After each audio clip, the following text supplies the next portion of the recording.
I play Benny, who basically is the character that is known Melissa McCarthy's character for a long time.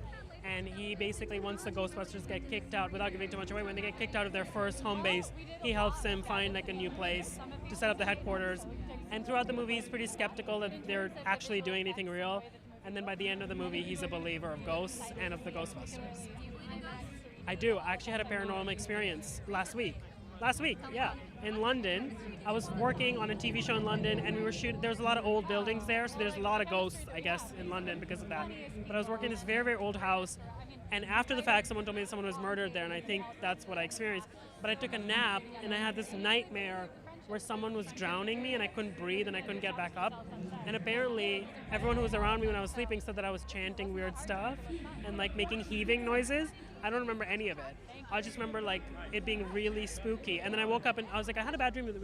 We were all looking at you like you were possessed.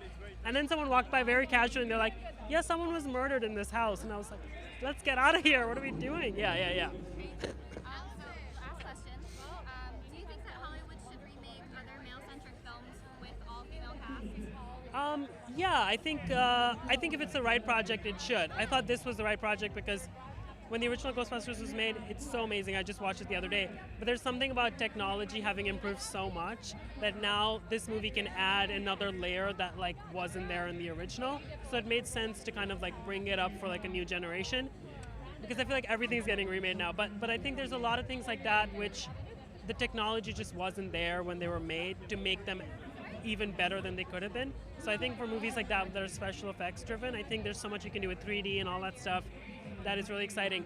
I haven't seen this movie, but I've heard there's some real scares in it and stuff like that. So it's really cool to kind of like get that effect because I watch the original now and I don't get scared anymore. But I think I'm gonna get scared tonight. Like, so you know what I mean? Because it's just something about it being updated that seems cool.